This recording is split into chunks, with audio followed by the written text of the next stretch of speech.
Hello friends, wish you happy Holi to all of you. आप सभी को होली की हार्दिक शुभकामनाएं। दोस्तों, आज होली के साथ आज अंतर्राष्ट्रीय महिला दिवस भी है। अंतर्राष्ट्रीय महिला दिवस हर साल 8 मार्च को मनाया जाता है। इसी दिन राष्ट्रपति महोदय द्वारा नारी शक्ति अवार्ड दिए जाते हैं। नारी शक्ति पुरस्कार 1999 से प्रतिवर्ष दिए जा रहे हैं। यह सम्मान अंतर्राष्ट्रीय महिला दिवस के अवसर पर भारत के राष्ट्रपति द्वारा प्रत्येक वर्ष नई दिल्ली में 8 मार्च को प्रदान किया जाता है। तो हम इस वीडियो में देखेंगे नारी शक्ति पुरस्कार प्राप्त एक महिला शक्ति के बारे में। तो वीडियो को लाइक और चैनल को सब्सक्राइब अवश्य कर दें। चलिए तो हम देखते हैं नारी शक्ति अवार्ड विजेता रूपा जी के बारे में। चलिए हम शुरू से इनकी जीवनी देखते हैं।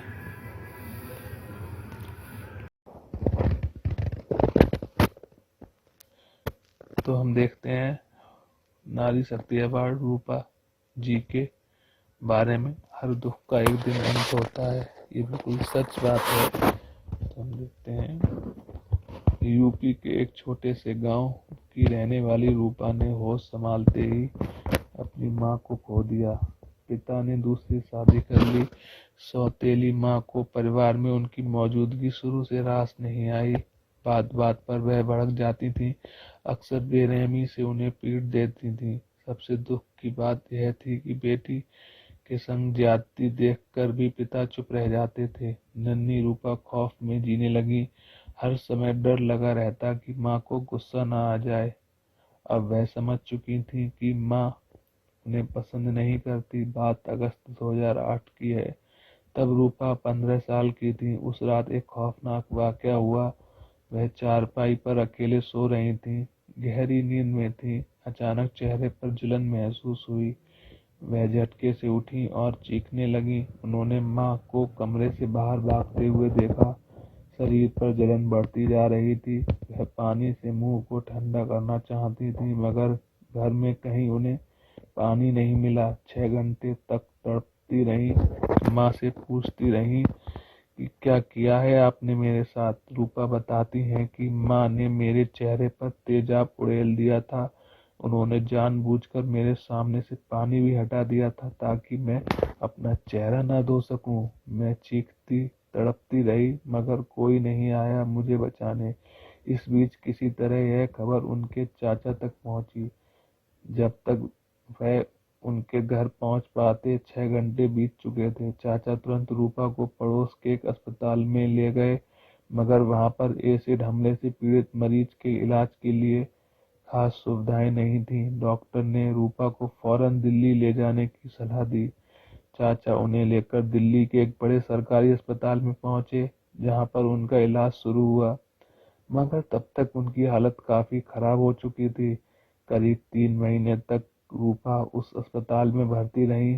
सरकारी अस्पताल में इलाज तो मुफ्त हो रहा था, लेकिन दवा आदि का खर्चा बहुत ज्यादा था। छोटी मोटी कमाई पर गुजर बसर करने वाले चाचा को काफी कर्ज लेना पड़ा।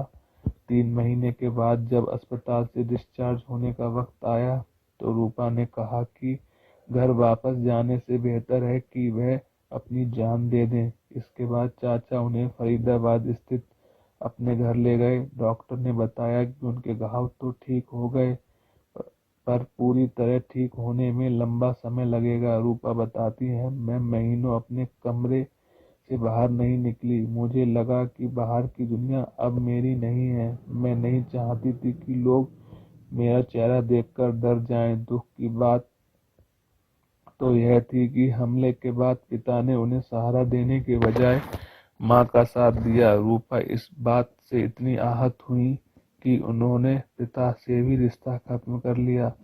तय किया कि न्याय की लड़ाई वे अकेले लड़ेंगी। चाचा के घर आने के बाद उनकी जिंदगी एक कमरे तक सिमट गई थी। जो कोई उन्हें देखता चौंक जाता। बार बार उन पर किए गए हमले का जिक्र होता। कुछ लोग दया दिखाते तो कुछ घृणा से मुंह फेर लेते।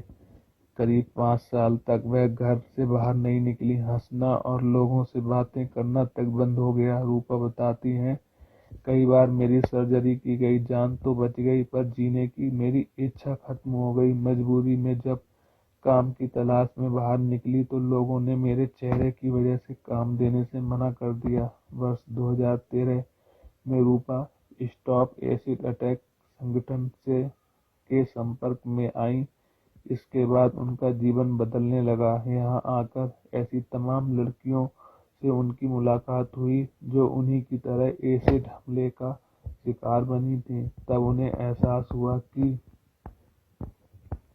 जिंदगी अभी खत्म नहीं हुई है। रूपा बताती हैं, तेजाब हमले के खिलाफ अभियान से जुड़ने के बाद मुझे लगा कि हमें कभी हार नहीं माननी चाहिए। वहाँ मैं अपनी जैसी लड़कियों के संग बातें करने लगी।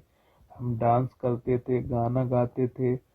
बस यूं ही मैं दोबारा जीना सीख लिया बस यूं ही मैंने दोबारा जीना सीख लिया। रूपा कहती हैं, ऐसा कोई दुख नहीं है जिसे हराया ना जा सके। पहले मैं अपना चेहरा ढककर बाहर निकलती थी। कभी नहीं सोचा था कि दुनिया मुझे मेरे इस चेहरे के साथ स्वीकार कर पाएगी। संगठन में आने के बाद उन्होंने सिलाई सीखी। मैं तरह तरह के डिजाइन के कपड़े सिलने लगी। साथ ही लड़कियां कहने लगी, रूपा तुम तो कमाल की डिजाइनर हो।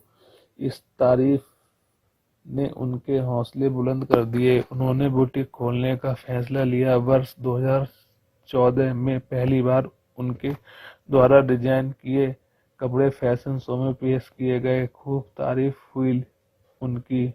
कई बड़े फैशन स्टोर से ऑर्डर मिले। उन्होंने रैप पर कैटवॉक भी किया। रूपा कहती हैं, पहली बार कैमरे के सामने आई तो बहुत शर्म आ रही थी। मेरा चेहरा झुका। मैंने चेहरा झुका लिया पर फोटोग्राफर ने हौसला बढ़ाते हुए कहा, सामने देखिए, आप बहुत खूबसूरत हो। इसके बाद मैं बिना डरे रैप पर आगे बढ़ गई।